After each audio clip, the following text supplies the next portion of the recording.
I screwed it up last time. No, you didn't screw it up.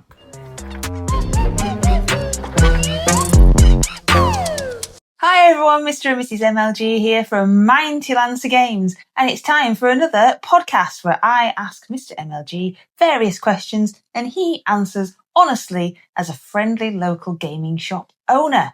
And this episode is called Is the Hobby Changing for the Better or the Worse? So let's get started. Hey Mr MLG, how are you doing? Hello. So this episode is called Is the Hobby Changing for Better or Worse? Have some little questiony type things in my book. So the first kind of topic, so they're not quite so much questions in this episode. Right, okay. They're more just kind of general statements and ideas, and then you can help us fill in those. Is that all right? Yeah, let's go for it. So is the hobby changing for better or worse? So the tabletop gaming industry have been open and running, and Mighty Lancer Games has been established for 10 years. This is our birthday anniversary year. Ta-da! In 2026. So all of these kind of things are based on 10 years of knowledge and learning and all of that running Mighty Lancer Games in Bridlington. Yep. And the other episodes, which you can go and watch in the playlist for the podcast, have been about all other aspects of gaming hobby shop. Yep. So this one is going to be about changes. So the running costs in tabletop gaming. Yep. Tell us about that. Changes, better, worse, what's happening. Yeah. So, costs continually rise, as we know with lots of other things from our daily life. So the price of a pint of milk or a loaf of bread or whatever, everything increases constantly. And tabletop gaming is no different. And the base cost of stuff goes up all the time. So we're at the end of February at the moment. When April comes around, there will be a healthy rise in national minimum wage. And some companies are getting ahead of the curve and putting prices up now.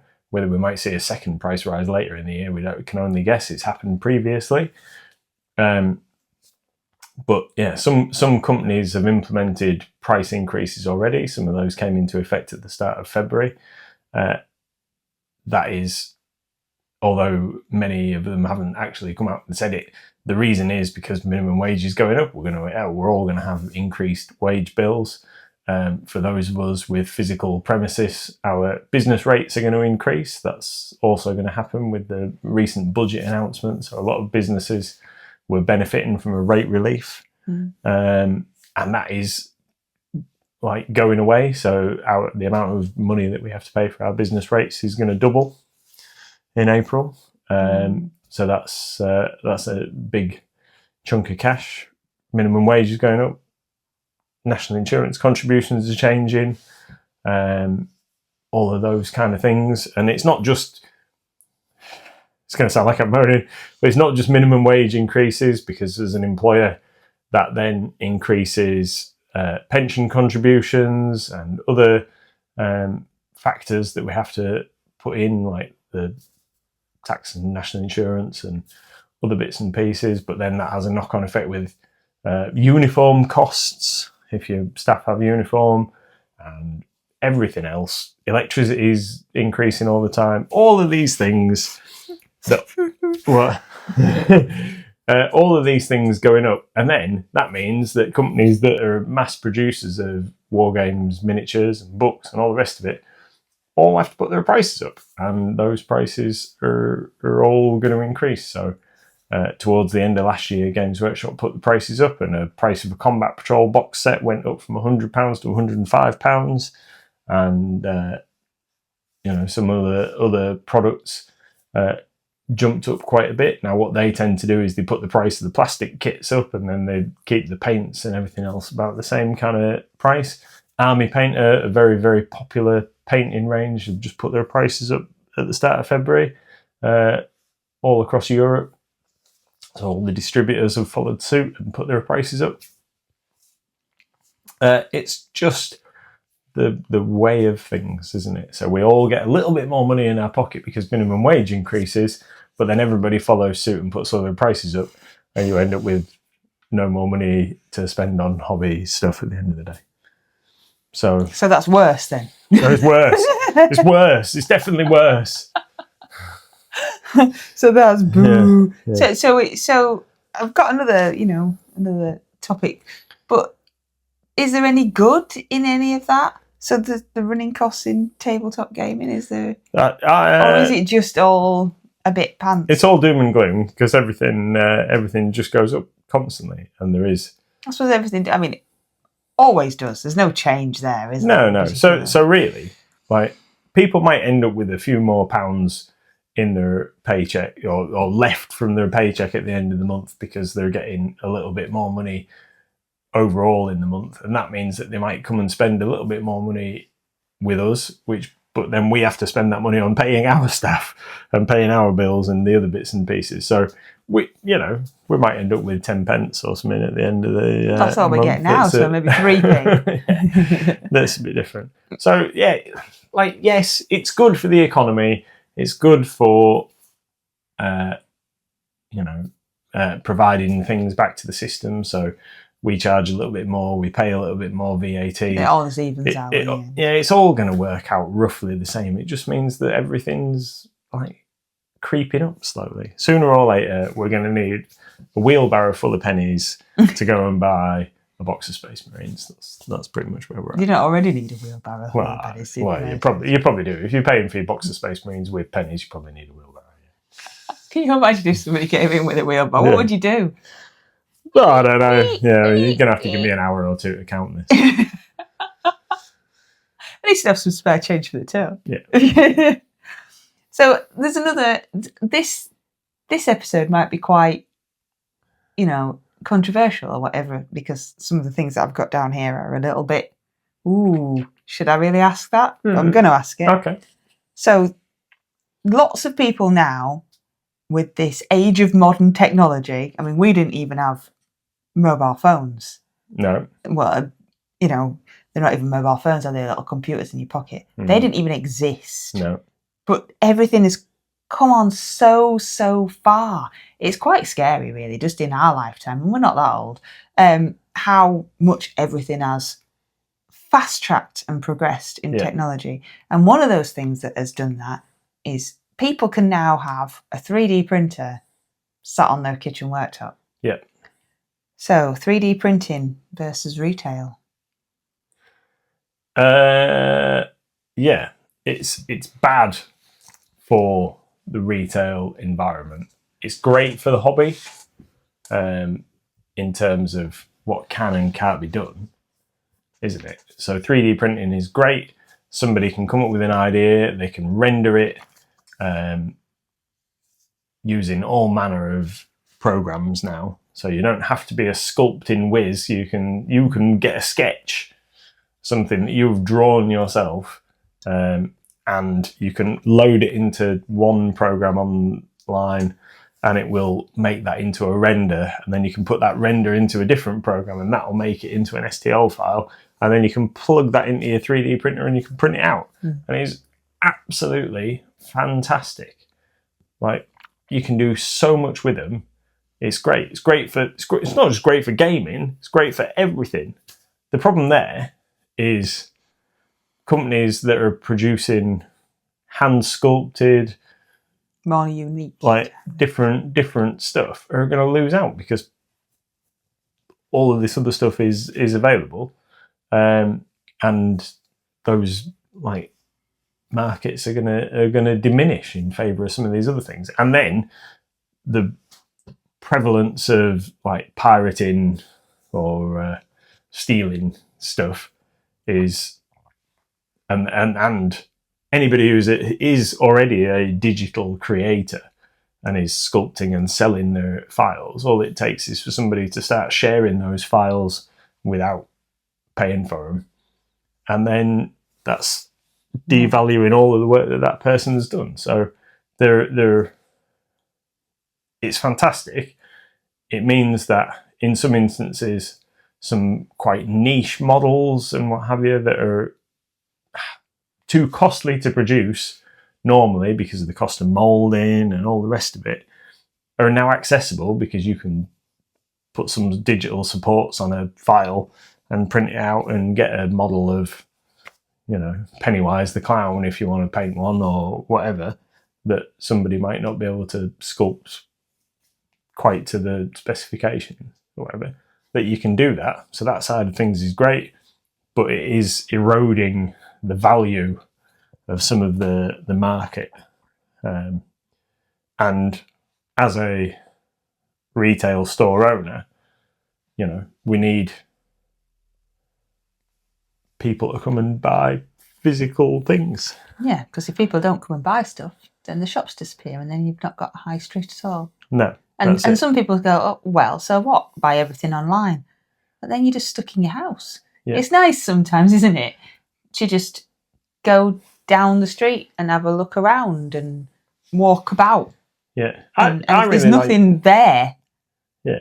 Not just in our shop. I like to go to a shop and look at something in real life and see it before I decide whether I'm going to spend my money on it or whatever.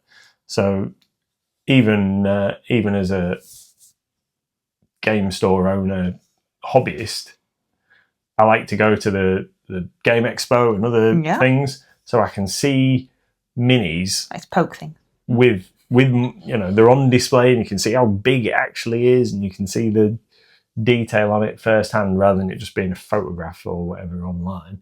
And then if I can see it in bare plastic or resin or metal or whatever, and I can kind of envisage my own colour scheme on that rather than whatever the box art thing is, then that's all for the better. And even when I walk around the shop at Mighty Lancer Games, I'm looking at items in the packaging and thinking like, oh yeah, that's like, that's a pouch and that's a whatever, and you get to, I don't know, it's just a different experience than scrolling down a row of pictures going like, yeah, I'll have one of them. Yeah, I'll have one of them. And also as human beings, we're supposed to be social animals, aren't we?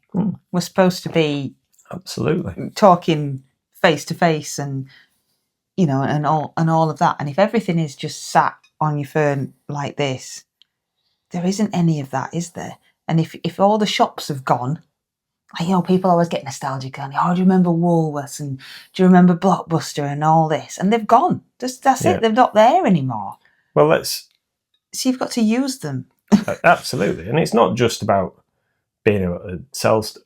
It's in terms of the gaming space that a lot of independent stores offer. Like we have a whole floor of the shop that's devoted to gaming tables and what have you. But if people were 3D printing all of their minis, then it wouldn't be worth us staying open for the use of the gaming space. And if people haven't got, many of our customers that come to the shop haven't got space to game at home or whatever. So if there isn't a space for them to come and play, then they're not going to play. And without the shop, without people using friendly local gaming shops to buy their products from, there won't be a gaming space because we have to pay rent. We've got to pay the bills and all of that. And we only charge £1 per person for using the gaming space, and that ain't going to pay the bills. The £1 is a nominal charge to switch the lights on. We like put it towards the electric bill for the heating and what have you. So but you really do need to. I mean, I know it's said all the time, isn't it? You can use it or lose it, but it is true. Yeah, it is true, and it's awesome having a 3D printer. I think they're amazing. We have a 3D printer, so this isn't just like you just hate 3D printers, whatever. We own one. Yeah, and they do come in really handy for certain stuff, but then there is a downside. There is a bad side to everything. If we get to a point like Star Trek, where it's essentially a replicator or whatever, where you can just like press a button and go, print me 10 Space Marines, and it starts spewing out Space Marines within minutes or whatever, and painted or whatever, like ready done, then that's probably the death knell for. Yeah, well, hopefully we'll be dead by then. Yeah. Yeah, it's a bit wild. 3D printing has its place, but we still need, as an industry, we still need to produce physical stuff. So Magic cards, Pokemon, toy soldiers of all varieties, fantasy to sci-fi and what have you. You know, there is still very much a market for companies to be producing stuff en masse. Board games and everything are all the same. 3D printing is great, but we're not quite there yet. Thankfully. Thankfully. No. Yeah. And hopefully, fingers crossed, Games Workshop never digitize their like assets. You know, it's in terms of files for 3D printing. I think they have said that they have no intention of doing it. But if they go to a model like a couple of other companies have, where you can basically download their back catalogue of stuff and 3D print it at home, you know, that kills. But then people will just a end lot up of independent hobby stores. People will end up with some awesome minis and might be fantastically painted, but they've got nowhere to meet their friends and play those games. Yeah. So then, what are you printing them for? Well, it's good, but it's not good. But we've got one and we do like them. So don't be coming at me in the comments like, "Oh, you're going to take technology," because it's not. It's a very complicated question, isn't it? Which is why I didn't know to ask it. They've definitely got 3D printers. Have definitely got their place, and there is things that you can do with them that you can't if you haven't got sculpting ability or whatever. Then you can get certain files, and you can have all sorts of stuff. You can print all sorts of things out, you know. But it's not replacing the mainstream anytime soon. So sticking kind of on the, you know, people need somewhere to meet and see their friends and make new friends, and that social interaction, which is slipping away slowly from us. Yeah. Isn't it? Everything is becoming online and digital and sitting behind a keyboard or sitting behind YouTube or whatever, and it's slowly slipping away. The social media impact on the hobby culture. What's your thoughts on that then? Well, okay, so this is another it's good, but it's not good kind of thing, depending on how you look at it. So it's good. So with widespread social media, so we're talking Facebook, we're talking Instagram, you know, can see you don't go on a lot. YouTube, Twitter, X, whatever it's called. But so I think Instagram, Facebook, YouTube, they're the main three that I'm aware of that have a lot of hobby content shared, whether it's Facebook groups for people talking about games and what have you, and Discord to some extent, but you've got to generally find a Discord channel that you can join to talk about, and some of the Discord communities are huge. Yeah, scary. But so there's I use Facebook. There are groups on Facebook that are specifically for certain things. So 40k, whatever groups, and Blood Bowl, and all the other there's groups for everything. Local stuff, national stuff, international. There's groups for everything. Okay, but you see so much information shared there from Bob, who's just painted his first guy. He's just painted his first model, and he's showing it off, and he's asking for like tips and comments and what have you. And that side of it is absolutely fantastic for some people.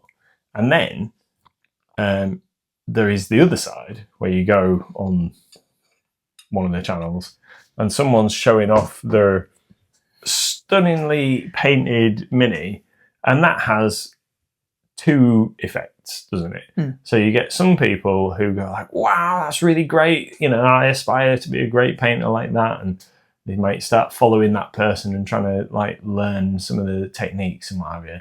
But some people, or if you're maybe having a little bit of a bad time of it or whatever, and that just like, I can never paint to that level, that's just going to wreck my hobby mojo. You know, I've seen this, it looks like a painting, it can't be real life or whatever. The quality of the blending on that is just insane. I'm just never going to bother picking up a paintbrush ever again and trying to paint my stuff, because like mine looks like it's being painted by a 2-year-old in comparison. So it can have a really inspirational quality, or it can really kind of be negative. But I'm not saying that those people shouldn't share their amazing paint jobs. It's just you've got to try and take a positive view from it, I guess, haven't you? Rather than like getting in a bit of a downward spiral and what have you. But I guess that's human nature. So, and YouTube, very much the same. So people putting out a lot of content on YouTube, from like rumors and lore videos talking about the sort of history of various settings and all sorts of information that you can glean there. And that is fantastic, because you've got access to different interpretations and different kind of vaults of information that will help support your hobby. Painting tutorials, so there's people out there putting out content saying like, this is how you get to be a better painter, do this, you know, different tips and tricks for doing it.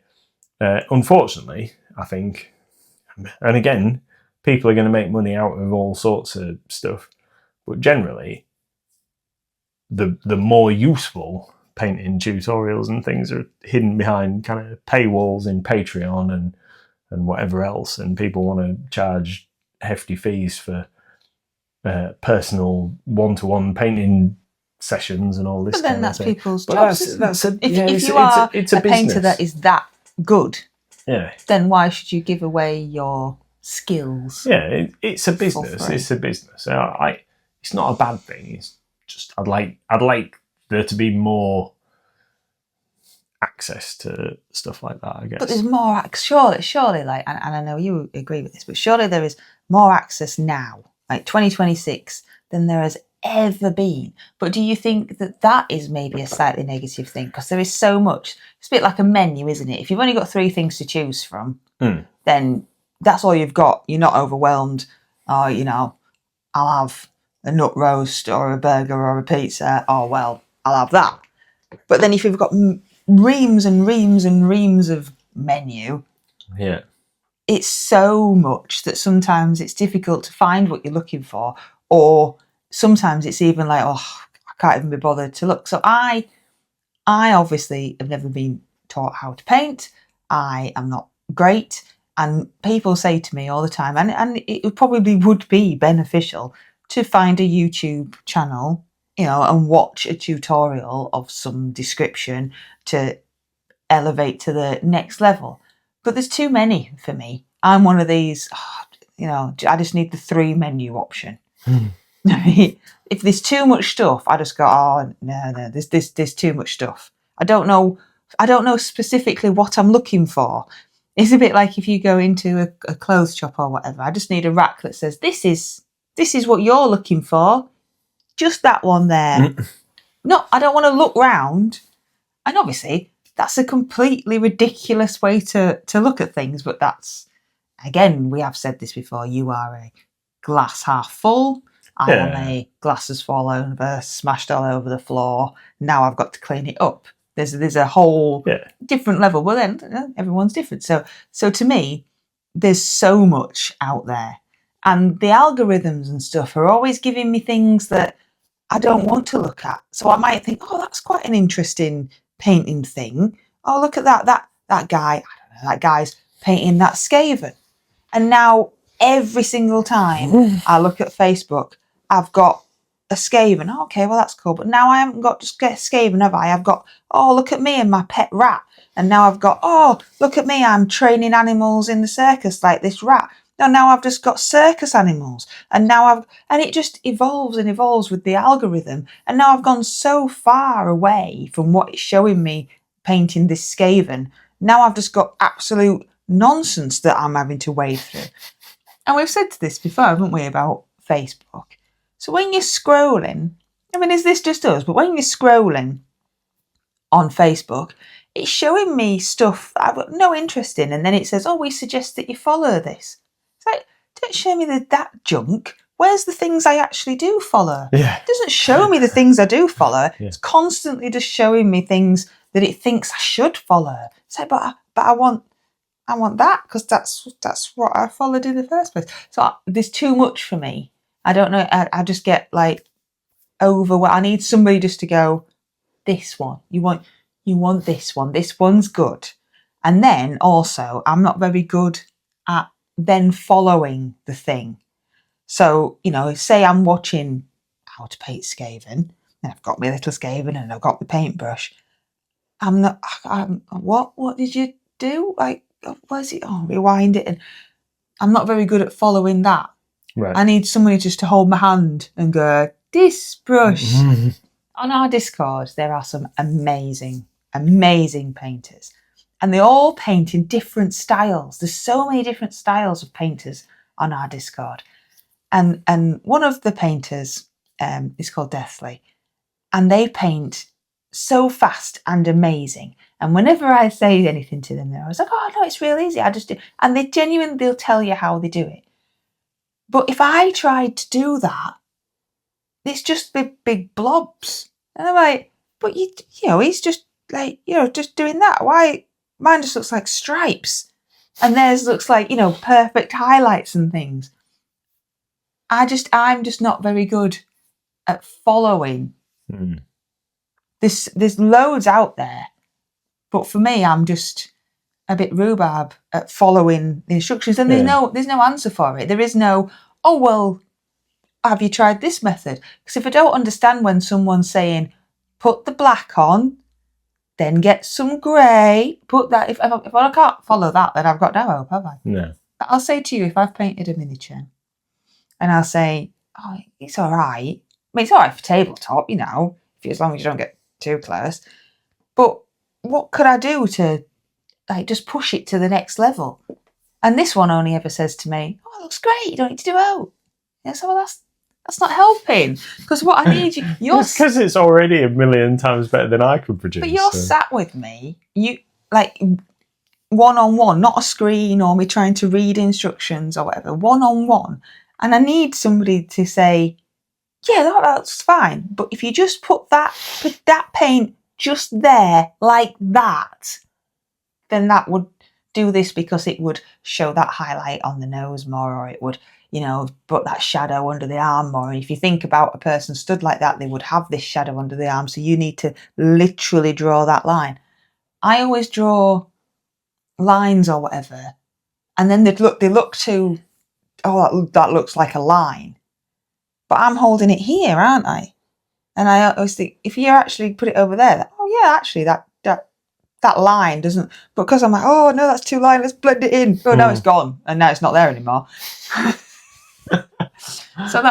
So I think the age of, information and the social community, and there's loads of groups on Facebook, and there is so much out there that I find it sometimes hard to find what I'm looking for, and overwhelming. Yeah, I guess. Whereas you like to just watch a podcast or watch a YouTube video, and then you'll watch, say, halfway through, and you think, oh, that's good, I'll save that for later, and then I'll remember that, or that, yeah, that's not, and you'll scroll.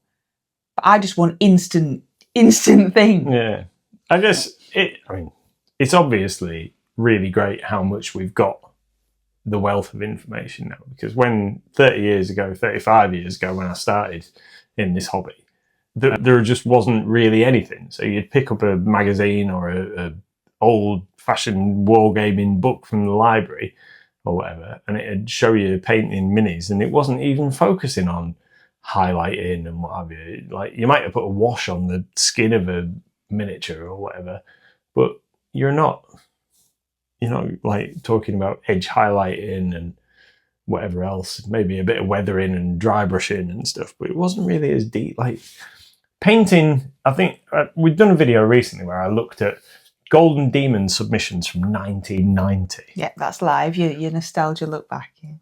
So I'm flicking through the White Dwarf where it's got like the Golden Demon entrance from that year. It was either 90 or 91, and it's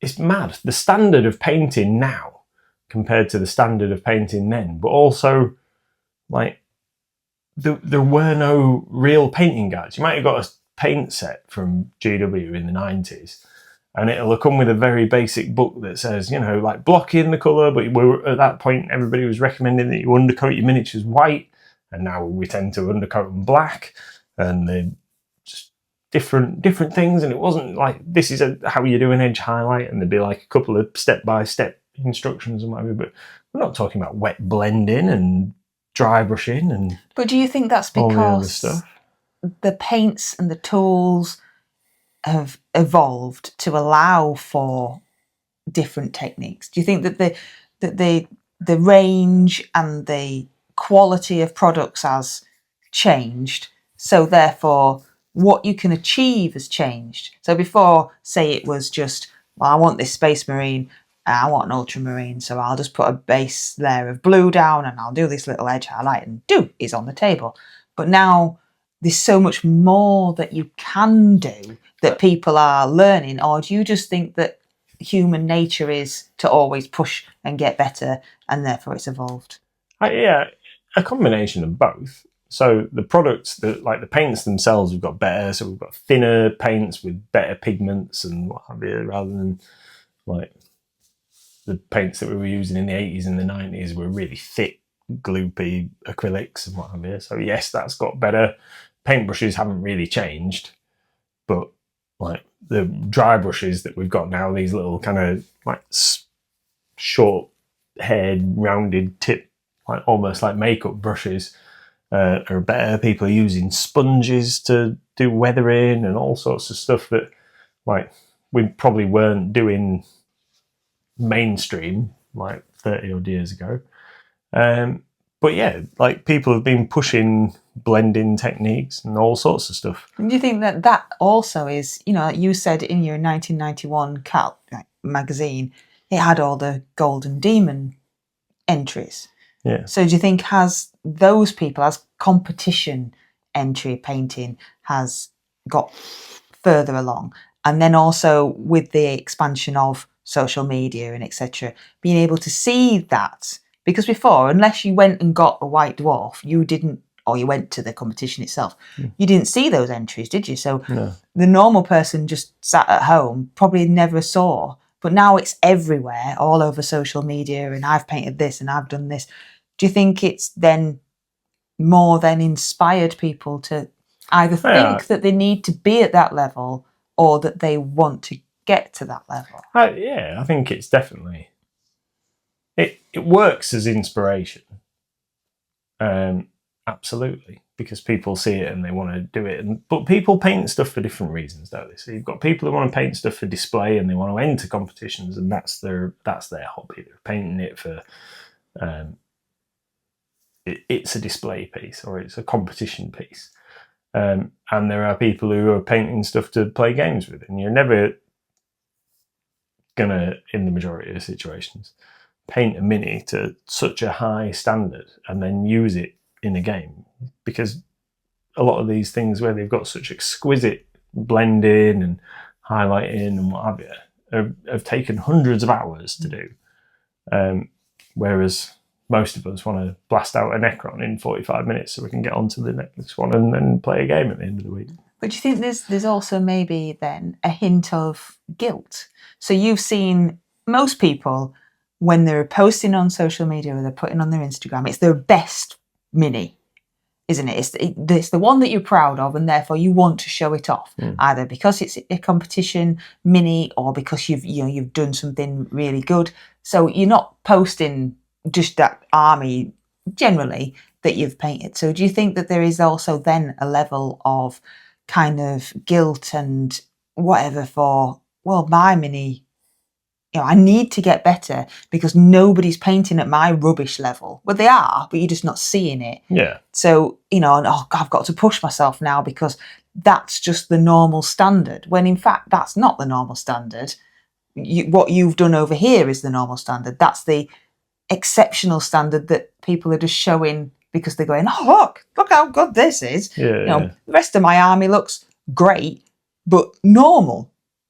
So do you think that there's, that social media in that way as well is helping again push people, but also maybe other people are like, well, mine looks really, really rubbish compared to that, and it doesn't. If you approach it from the perspective of like, this is far out of my league, I can't ever get to that. For me, that's looking at the box art on Infinity models, because the level of painting on those is just like amazing.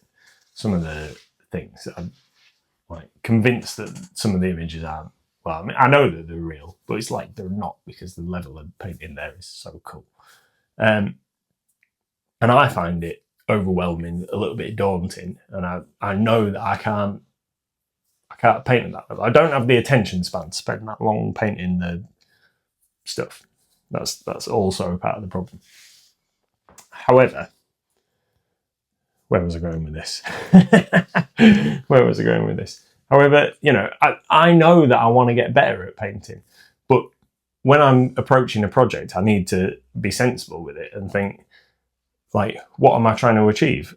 I've got minis that I want to do the absolute best paint job that I can on. So I've got a brass scorpion mini from Forge World that I've had for years, and every once in a while I'll get it out of the cupboard and I'll do a little bit more to it. The red on the armor panels on this thing have already had, I don't know, 14 layers of red on to try and get trying to get it as like deep and sort of like glowing through as possible. Yeah, rich. And the gold on the edges of the armor, or the brass on the edges of the armor, and the cabling that's underneath the thing, and there's like bodies entwined in the cable. So I've put lots of work in them, but I'll get it out every so often, do a little bit of work on it, and then it goes back in the cupboard to be like, until the next time that I've got the right mindset to put into 2 or 3 hours of just painting like decayed flesh in the wrapped in cables. So that's been an ongoing project for a long time. Whereas currently I'm painting Necrons to try and get enough to play a reasonable sized game of 40k. But I'm not overly inspired by doing a great paint. I want them to look great on the table, but they're not going to be a display art. You just want to get them painted to play. Yeah, I want them to look decent on the table. So they're getting like a highlight of red. I've painted the carapace red, and they're getting a highlight on the red. I've painted their faces chrome. I'm painting their eyes in like a glowing colour and a bit of cabling on the gun. That's pretty much what they're getting, and then they're going to be like, they're gaming pieces. That's the thing. Yeah. I want to have fun playing the game. That's what people need to remember, though, isn't it? There's a difference between a gaming piece. You're painting it so that, because painted minis always look better than plastic minis on the gaming table, and it sets the scene and the world and everything, and it's more, gets you in the mindset. But there is a complete difference between a gaming painted mini and a show piece. And I think it's really hard sometimes when you see all the social media posts and they're all, turntables and fancy backdrops and this amazing mini. They're not what you're trying to achieve if you just want to play the games. Yeah. There's a difference, and sometimes it's hard to draw a line. It is, because to distinguish again between the two. So that mini that's painted to an exquisite standard, because it's a display mini, if you put that on the table, all of those subtle highlights are lost from like 3-4 feet away while you're moving it on the thing. And you might, like, if you're just going to use it for gaming, there's no point in putting hundreds of hours into your mini, because you might...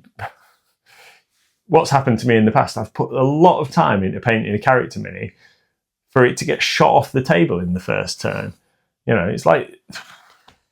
It's a little bit soul destroying when you've put loads of effort into painting the centerpiece or whatever for your army, like, hours and hours of time, and then it just gets annihilated straight away, and you kind of think like, oh, what did I bother for? You'll just have to sit there now and watch.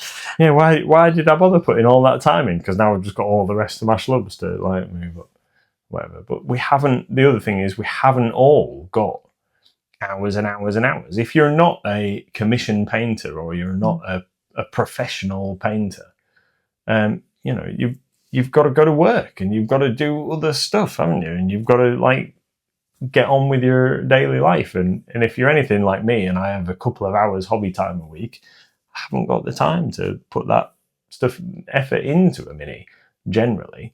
So it is a balance of time. What can you do? You want to play a game at the end of the week.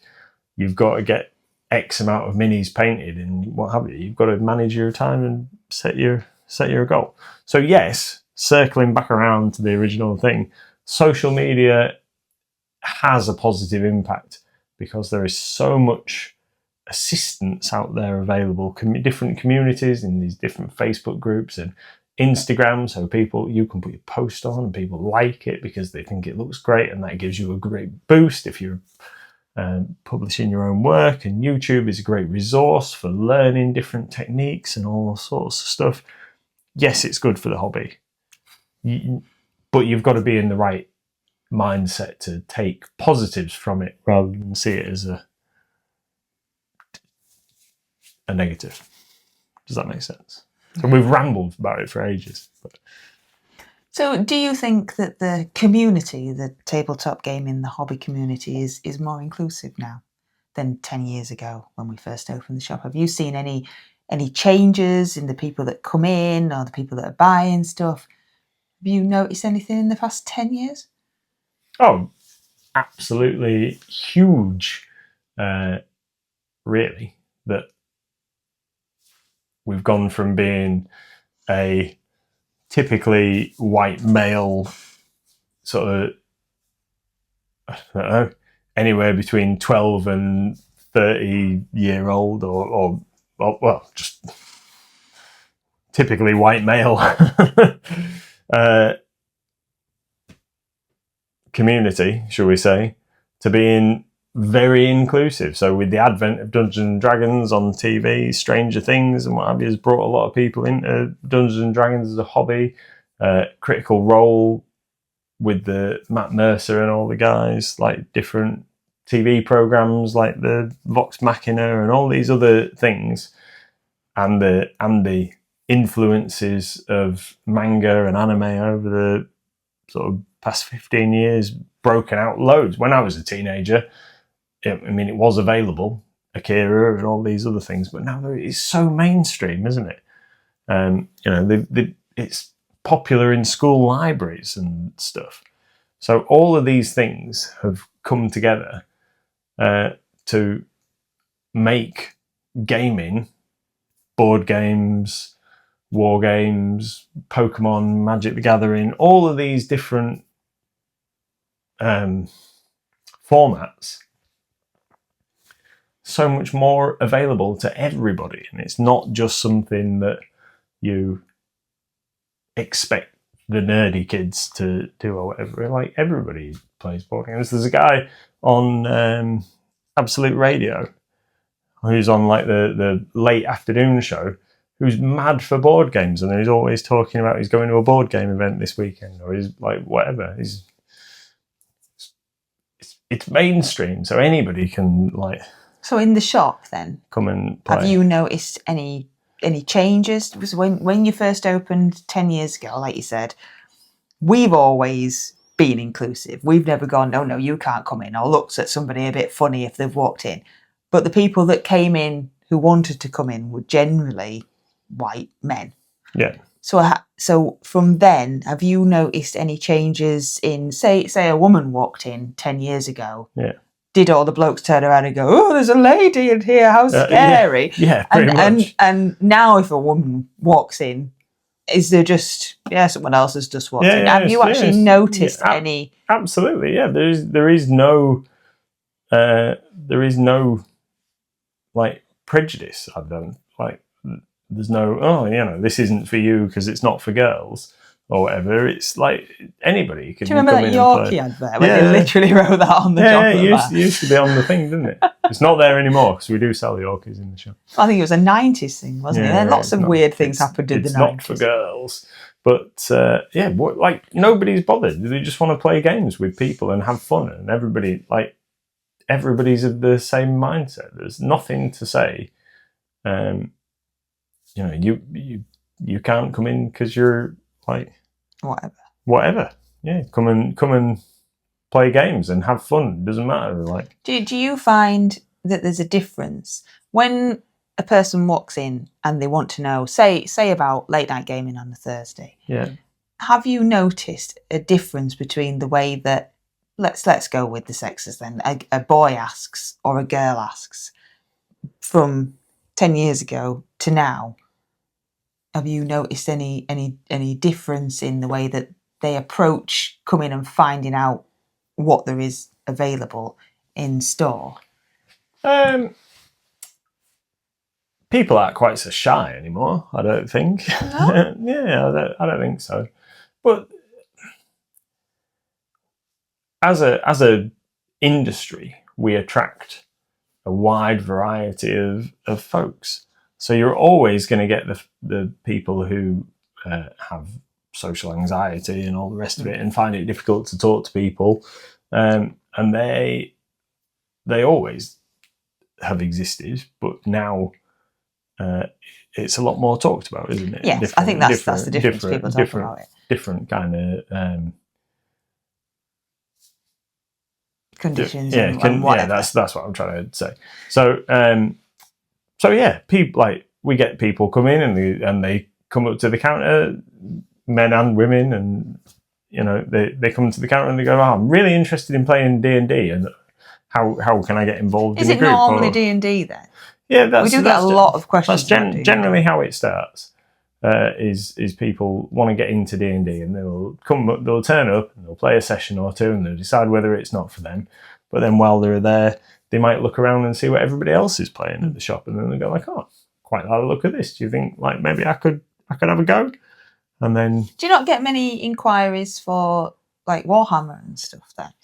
Not quite so much, because is it normally this established people and they know what they want? And so how do you think you could break somebody in to Warhammer? Because in the old days, you used to walk into a games workshop and the whole point was that they teach you how to play the game and they introduce you to the hobby. And it's different now, isn't it? Now it's Warhammer. It's not quite like that in their shops anymore. But obviously, when you walk into Mighty Lancer Games, we're a shop and we sell thousands of things. So it's like, oh, what's that? And there's D&D and there's minis and there's card games and there's everything. It's not just Games Workshop. It's not just Warhammer. It's not just 40k like it was at Games Workshop. So how do you think you could encourage someone to learn that then? To if somebody walks in and goes, "Oh, I quite like all sorts of stuff," because obviously, like you say, Dungeons and Dragons, it is more just out there now with all these different things, with all these animated series, with all these audio things. It's just on the telly, and nearly everybody now has at least heard the words Dungeons and Dragons. But there was even a film, wasn't there, that was what we quite enjoyed. Yeah. But it is out there. It's not just geeky in a corner. No. So nearly every single person, when they've had maybe like that little secret desire, that little nerd inside them, but they've never quite been brave enough, they can now just come in and go, Dungeons and Dragons. Because it's, it's not quite as secret and nerdy anymore. But how does somebody get into Warhammer? How do you think that you could encourage people who maybe have got that little nerdy bit inside them, but not quite sure? So we do find that people come in and they've maybe heard about Warhammer, or they've seen the secret level episode on Amazon or whatever, or they've played the computer game, like the Space Marine computer games. Yeah, the computer games are very accessible now, aren't they? And obviously Henry Cavill's a big sort of ambassador for the hobby as well. So always welcome to come to the shop, if you're watching. Yeah. So there's it is becoming more prevalent. There's a lot of people. I think I was discussing with someone the other day that nearly everybody knows somebody who has or had an interest in Warhammer or some kind of wargaming at some point. Now it's not just that thing that Uncle Bob used to like knock about with or whatever. It's a little bit more accessible for everybody. So we do find that people come in and they'll be looking at the model. So their first step will generally be they've either got into it through a school club or whatever, or a mate's got them into it, or they've seen it played and they quite fancied having a go, or they wanted to have a go at painting some models or whatever. So they'll come and look at stuff, and then when we chat to them and they go like, oh, well, I wouldn't mind having a go at learning how to play or whatever. And we offer to run demos and what have you in store as part of our sort of next step of things that we're planning throughout 2026. We are planning on doing some beginner evenings and events to try and encourage people to start playing some of these games, because we the same as we did with Pokemon in store. We've got loads of people that come in and buy minis and what have you, but we never see them come in and playing games in the shop. And when you get chatting to them at the counter, they've got whole armies of stuff, but they don't really have anybody to play with. And we need to encourage some of these people to come and play some games against other folks. Yeah, have some fun. Yeah. Get some gaming in. So over the next few weeks, we've got a few plans in the fire. Have you now? For starting off some introductory sessions and what have you. Oh, that's good then. So because that's what you need, isn't it? You need, like Games Workshop used to be, you need friendly local gaming shops like Mighty Lads Games. You need the place to go to learn how to play, to then come and play and make new friends. That's it. And play the hobby. Yeah. So we're still very much in the planning stages of sorting these things out. But we've got some plans moving towards into slightly warmer and lighter evenings and what have you, for different things that we're going to be doing in the store. So talking about like starting things, then that kind of nicely brings into are starter sets better or worse than 10 years ago? Not just Games Workshop starter sets, but like Bolt Action and Tabletop games, and we've got starter sets for things like 7TV, and we've got starter sets for like Outbound and all sorts of stuff. So are starter sets better now than they were 10 years ago when we first opened? Absolutely. Why? Because they've just got better and better over the years with the they're better because they're better. Yeah, they're better because they're better. They're better because they have better content.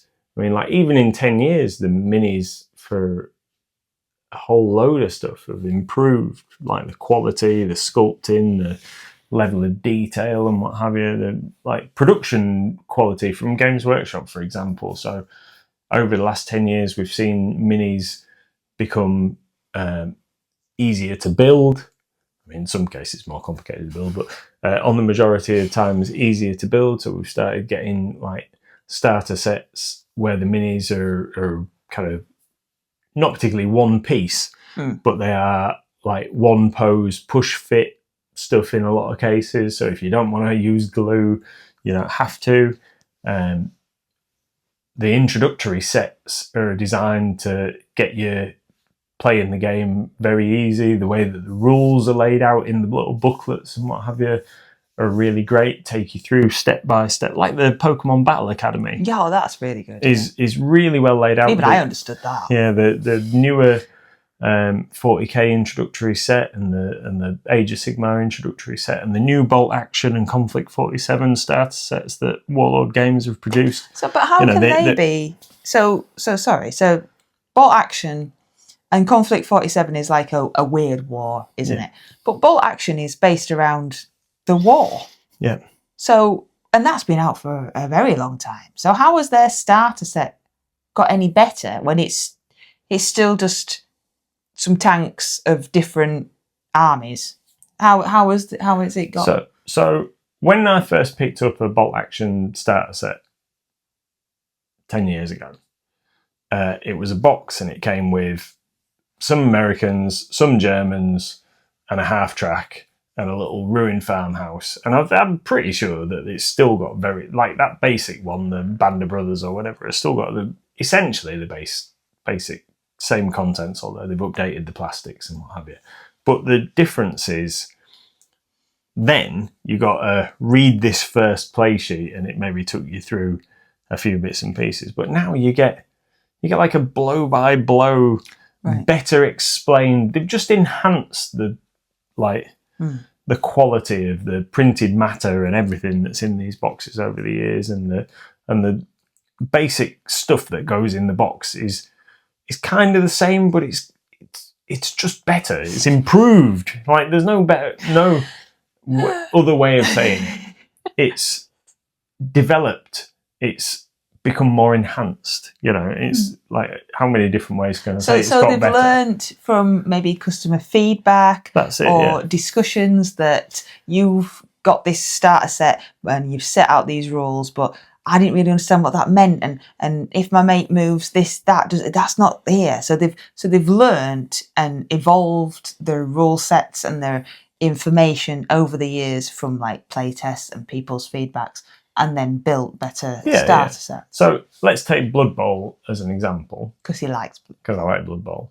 So the first Blood Bowl set that I ever bought was actually, I think, second edition of original Blood Bowl. It was the one that came with the Astro Granite polystyrene pitch, and it had a team of orcs and a team of humans, but basically every one of the minis was the same. So all the orcs were the same and all the humans were the same, and they came with different coloured rings that went on the bases to indicate what position that player was. So like blitzers were red, throwers were blue, catchers were yellow, or what have you. And that was how you denoted your different positional players. The first edition of Blood Bowl didn't even have minis in it. It had like little standees and a poster thing that like came out. So it's just the evolution of that to the latest set that we've got, the third season 2025 Blood Bowl set, has got a really nice double-sided cardboard pitch. It's got cardboard dugouts that are like a really nice thick cardstock. It's not a poster that's going to rip when you like fold it away each time. That's been a fairly constant pitch design for the past 10 years. You get the rulers that are for measuring how far your ball's going to go. They've been fairly static as well. But then you've got two fantastic teams. So the Bretonians and the Tomb Kings are both brand new teams of plastic minis, where you can build them so that every model is individual. You don't have to have the same heads and the same things. And, you've got like 12 completely unique minis if that's the way you want to build them. You get two sets of dice. The dice that were in this latest set are really good. The Bretonians and that are painted in the box colours are kind of like a black and red scheme. So you've got one set of dice that are black and red, but they fit with so many other teams. You've got another set of dice in the box that are bone coloured, which fit nicely with the Tomb Kings team. So they've really thought about the design there. The rule book is laid out so well. So do you think it's easier now? If somebody came in and picked up a starter set, do you think it's easier now than 10 years ago for them to understand exactly how to play the game and also be inspired to want to play the game? So like 10 years ago, you might have picked up the starter set and gone, oh, well, actually, it's a bit naff, isn't it? Like, I'm not really quite sure that I want to play this game. I don't really understand how you play it and whatever. So do you think now, if somebody picks up a starter set, they're more likely to actually run with the game and play the game because they're better? Yes, I do, yeah. And if we circle back around to cost for like what's the fit, so starter sets have still, proper starter sets are still quite affordable. So let's roll back to when I bought that Blood Bowl with the Astro Granite pitch. So at the time, I don't know, we're in like 1991, 92 or something at this point. And I think it cost me £35, somewhere in the region of about 35 quid for like a standard Games Workshop box game size box. And that was like, this great value. You've got 2 full teams, and you've got this pitch, and you've got the things, and some dice. Even like the bits components are a bit different, and they're all like £35. Like 35 years later, the new starter box is like £80 or something like that. Like we're selling it for 75 quid-ish, I think, at MLG. But it's 75 quid. 35 years later, and it's only added like the amount of years in pounds to the cost of the box. Like, I don't know. House prices have tripled. But it's 35. But starter sets have always supposedly been the most affordable introductory way into a certain hobby or a game. And obviously, like, it's great value if you want the contents of the box, isn't it? So Blood Bowl, that 3rd season box set, is really great if you want Tomb Kings and Bretonnians. If you don't want Tomb Kings and Bretonnians, just buy the rule book and buy the team that you want. But then you can also, obviously, because it's a 2-player game, go halves with your friend. Yeah, split it with a mate. Same thing. So when Games Workshop do launch boxes for things, so we'll eventually, some point this year, going to get an 11th edition of Warhammer 40,000, which apparently is going to be Space Marines and Orcs. So that box is going to be absolutely fantastic if you want Space Marines and Orcs. And if you don't want Space Marines and Orcs, then just buy a rule book when the rule book comes out on its own. But like, if you want to start a Space Marine or an Orc army, that box is going to be an absolute surefire. Because the content of that box, when it becomes available separately, is going to be 3 times the cost of the box set. Yeah. It's, But that's what it's supposed to be, isn't it? They're great intro products. So is the hobby changing for the better or worse? Definitely for the better. Across the board, stuff is just evolving at such a pace. There's new companies like coming up with stuff all the time. And that is down in some instances to 3D printing, because it means that smaller companies can produce stuff themselves without having to go to outside companies for casting and what have you. So we're getting like resin minis produced on a lot smaller scale for things, and just the hobby is just getting wider and wider all the time. It's only a good thing. So are you still as excited about the hobby as you were 10 years ago? Absolutely. Because it's phenomenal seeing like new evolutions all the time of all these fantastic things, and just like what's going to come out next. I've heard a rumour the other day that we're going to get new Legion of the Damned models for Kill Team and Warhammer 40k. Well, we haven't had a decent Legion of the Damned model from Games Workshop for 20 years. Absolutely fantastic. These companies, Games Workshop, I keep mentioning because they are like the biggest, but they're listening to people for what they want. So they've, over the last few years, we've had Plastic Sisters of Battle because people were clamouring for those back. People wanted squats back, so we've got like Leagues of Votan and reimagined squat faction. There is been constant rumours that we're going to get a plastic Thunderhawk kit for 40k and Heresy. Plastic Warhound Titans have been rumoured for quite some time. Looks like that might eventually happen. All of these things, the hobby is just getting bigger and better. Oh, thank you very much.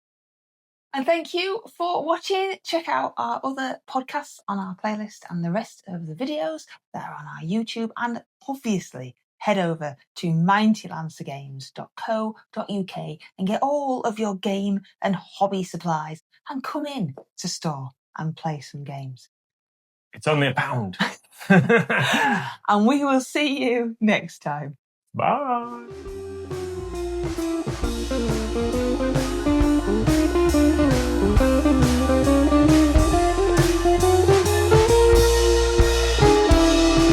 You ready? I'm ready. You sure you're ready? Yep. How is that ready? didn't screw it up. Why would you say that? Oh, that wasn't as good as it is. Don't be silly. You're the best.